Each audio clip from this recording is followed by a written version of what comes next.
Hello दोस्तों, इस video में हम जानेंगे कि PV ratio price to book ratio किसे कहते हैं। What is the PV ratio, how to calculate PV ratio किस तरीके से कैलकुलेट किया जाता है और कब ये रेशो यूजफुल है और कब ये रेशियो यूजफुल नहीं है। When PV ratio useful and when PV ratio not useful, और why market is ready to pay extra for PV ratio, क्यों मार्केट एक्स्ट्रा पे करने के लिए तैयार होती है। प्राइस बुक वैल्यू रेशो को पीवी रेशो भी कहा जाता है। ये हमें बताता है कि किसी कंपनी का स्टॉक ओवर वैल्यूड है या अंडर वैल्यूड है।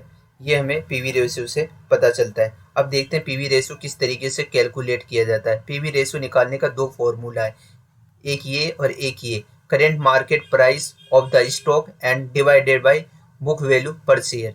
Current market price it means कि जो अभी करंट में मार्केट में जो प्राइस चल रहा है, जो इन्वेस्टर उस प्राइस पे खरीदने के लिए तैयार है, उसको मार्केट प्राइस कहते हैं। और बुक वैल्यू का मतलब होता है टोटल एसेट्स में से टोटल लाइबिलिटी को माइनस कर देंगे और उसमें इंटेंजिबल एसेट। यहाँ पर देखिए, टोटल एसेट्स में से इंटेंजिबल एसेट्स का मतलब होता है कि गुडविल हो गया, पेटेंट हो गया, कॉपीराइट हो गया, किसी का ट्रेडमार्क हो गया।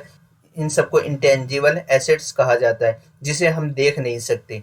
और उसमें से माइनस कर देंगे लाइबिलिटी। जैसे हमने सप्लायर से कुछ गुड्स माल परचेज किया, सप्लायर से उधार पे हमने गुड्स परचेज किया है, तो उसको पैसा देना होगा। बैंक से हमने लोन लिया है, वो लाइबिलिटी होता है, उसको भी माइनस कर देंगे। तो ये हमारा बुक वैल्यू ऑफ कंपनी का आ जाएगा। और मार्क फिर उसके बाद करेंट मार्केट प्राइस से बुक वैल्यू पर शेयर को डिवाइडेड कर देंगे तो हमारा पीवी रेशियो आ जाएगा। दूसरा फॉर्मूला है market capitalisation divided by book value of company, तो हमारा ये पीवी रेशियो आ जाएगा। आइए हम जानते हैं, इसको एक एग्जांपल से समझते हैं कि ये पीवी रेशियो किस तरीके से काम करता है।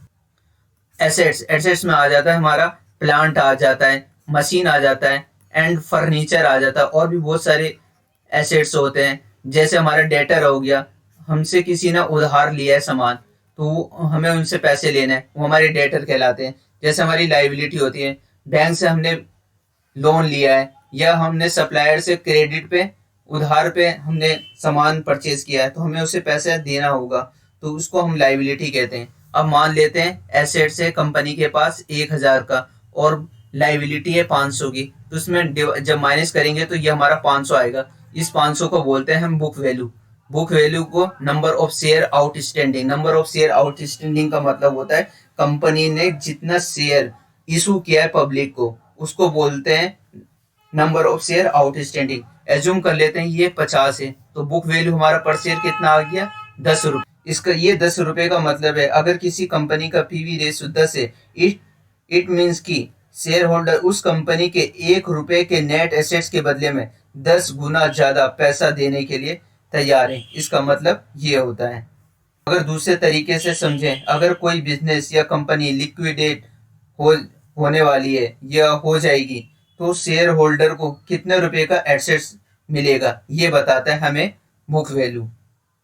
अब जानते हैं ये 10 गुना शेयर होल्डर पैसा देने के लिए क्यों तैयार होते हैं। Why market is ready to pay extra for PV ratio, क्यों होते हैं। तो इसके पीछे दो कारण है। पहला कि शेयर होल्डर को लग रहा है फ्यूचर ग्रोथ कंपनी का अच्छा होगा, और दूसरा कारण है इंटेंजिबल एसेट्स। इंटेंजिबल एसेट्स को बुक वैल्यू में इंक्लूड नहीं किया जाता, जैसे गुडविल हो गया, ट्रेडमार्क हो गया, ये सबको बुक वैल्यू में इंक्लूड नहीं किया जाता। इट मीन्स कि एसेट्स में इंक्लूड, इसे एसेट्स से नहीं माना जाता अकाउंटिंग टर्म के अकॉर्डिंग। शेयर होल्डर को लगता है कि ये अंडर वैल्यू है, इसलिए वो ज्यादा पे करने के लिए तैयार हो जाते हैं। व्हेन पीवी रेशियो यूजफुल, किस कंपनी के लिए पीवी रेशियो यूजफुल होती है, आइए उन्हें देखते हैं। हैवी इंडस्ट्री, जैसे रियल इस्टेट हो गया, कंस्ट्रक्शन कंपनी हो गया, इंफ्रास्ट्रक्चर हो गया, माइनिंग वाली कंपनी हो गई, सीमेंट इंडस्ट्री हो गई, जैसे एसीसी, अल्ट्राटेक। ऐसी कंपनी के पास अपनी प्रॉपर्टी होती है जिसको हम वैल्यू कर सकते हैं एंड लिक्विडेट करके वैल्यू निकाल सकते हैं, जो जल्दी सेल आउट हो जाती है। ऐसी कंपनी पीवी रेशियो देखना चाहिए, कंसीडर करना चाहिए, फिर उसको उस शेयर को बाय करना चाहिए। रियल इस्टेट में जैसे हो गया गोदरेज हो गया, ओबराय हो गया, डीएलएफ हो गया, इन कंपनी के पास अपना लैंड होता है, कई एकड़ ज़मीन होती है जिसके हम वैल्यू निकाल सकते हैं। इसलिए हमें इस ऐसी इंडस्ट्री में, ऐसी कंपनी में पीवी रेशियो देखना चाहिए।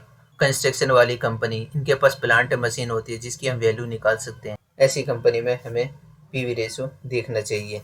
अब बात करेंगे appreciating assets and depreciating assets. Appreciating asset जिसकी वैल्यू एप्रिसिएट होती है, जैसे सिल्वर हो गया, इनका डे बाई डे वैल्यू बढ़ते रहती है। गोल्ड हो गया, शेयर्स हो गया, डिवेंचर हो गया, इनकी वैल्यू बढ़ती है एंड इससे कभी भी हम लिक्विडेट कर सकते हैं। लैंड हो गया, इन सब की वैल्यू को हम वैल्यू लगा सकते हैं और जल्दी लिक्विडेट कर सकते हैं। तो ऐसी कंपनी को भी हम कंसीडर करेंगे। डेप्रिसिएटिंग एसेट जिसकी वैल्यू कम होती है, जैसे प्लांट हो गया, मशीनरी हो गया।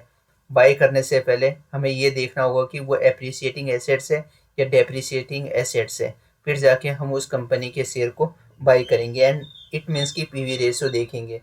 आइए अब उन कंपनियों को देखते हैं जिन कंपनियों में हमें पीवी रेशियो को कंसीडर नहीं करना चाहिए, जहाँ पर यूज़फुल नहीं होता है। जैसे हो गया आईटी कंपनी हो गया, service provider company, consulting company. ऐसी कंपनी में हमें पीवी रेशियो नहीं देखना होता है जब हमें शेयर को बाई करना होता है, क्योंकि ऐसी कंपनी को सिर्फ स्पेस चाहिए होता है, ना कि प्लांट मशीन। बस बिल्डिंग में ऑफिस चाहिए होता है और वहीं पर ये अपना कंसल्टिंग प्रोवाइड करते हैं एंड वेब डेवलप करते हैं। जैसे आईटी कंपनी हो गया, टीसीएस हो गया, विप्रो हो गया, इन्फोसिस हो गया। सर्विस प्रोवाइडर कंपनी जैसे डिलॉयट हो गया, केपीएमजी हो गया। ऐसी कंपनी में शेयर परचेज करते वक्त हमें पीवी रेशियो को कंसीडर नहीं करते हैं, ना करना चाहिए। आइए अब एक एग्जांपल से समझते हैं IT and consulting service company में पीवी रेशियो हाई क्यों होता है और रियल एस्टेट जैसी कंपनी में पीवी रेशियो लो क्यों होता है। यहाँ पे देखते हैं एसेट्स 600 का एसेट्स है आईटी कंपनी में, रियल एस्टेट में है 1500 का, लाइबिलिटी 500 का आईटी कंपनी में एंड रियल एस्टेट में 500 का।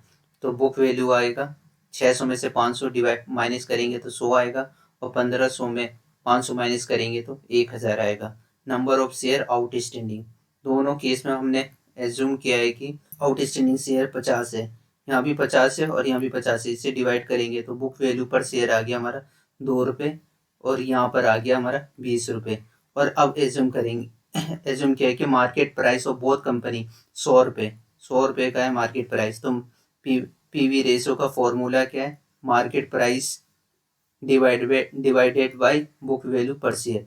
तो यहाँ पर हम देख सकते हैं 100 को डिवाइड किया 2 से, 2 से तो 50 आ गया और यहाँ पर 100 को डिवाइड किया 20 से, 20 कहाँ से है, ये आ रहा 20, 20 यहाँ से आया तो ये आ गया 5। इससे ये पता चलता है कि आईटी जैसी कंपनी में पीवी रेशियो हाई होता है, जबकि रियल इस्टेट जैसी कंपनी में लो होता है। आइए आप एग्जाम्पल से, रियल लाइफ एग्जाम्पल से समझते हैं ऐसा होता है या नहीं होता है। आइए हम यहाँ पर देखते हैं टीसीएस का पीवी रेशियो क्या है। तो यहाँ आप देख सकते हैं 12.1 है। आईटी जैसी कंपनी में पीवी रेशियो ज़्यादा होता है क्योंकि इनके पास एसेट्स नहीं होता है, जिससे डिनोमिनेटर में डिवाइडेड कम वैल्यू से किया जाता है, जिससे कि पीवी रेशियो हाई आता है। और दूसरी कंपनी देखते हैं, इन्फोसिस देखते हैं। अब इन्फोसिस का देखते हैं तो इन्फोसिस का 7.88 है, बहुत ज़्यादा है, ये भी बहुत ज़्यादा है क्योंकि इनके पास एसेट्स ना के बराबर होता है,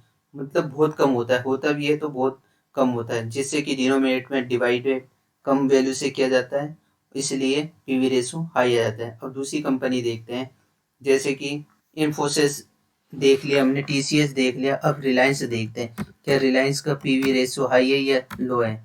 तो देखते हैं यहाँ पर, तो यहाँ पर देखते हैं प्राइस टू बुक वैल्यू, ये अब देखिए 2.14 है, जबकि टीसीएस के केस में 12.1 था और उसमें 7.88 था इन्फोसिस में। इसके कंपेयर करेंगे तो यहाँ बहुत ज़्यादा फर्क देखने के लिए मिल रहा है, इसलिए इससे पता चलता है कि अदर कंपनी में पीवी रेशियो कम होता है एंड इन्फोसिस आईटी जैसी कंपनी में पीवी रेशियो हाई होता है। आई होप सो कि आप समझ गए होंगे कि पीवी रेशियो किसे कहते हैं और एनालाइज भी कर लिया हमने company wise. I hope so कि आपके पीवी रेशियो समझ में आया हो, तो सब्सक्राइब, लाइक एंड शेयर करना ना भूलें। Thank you.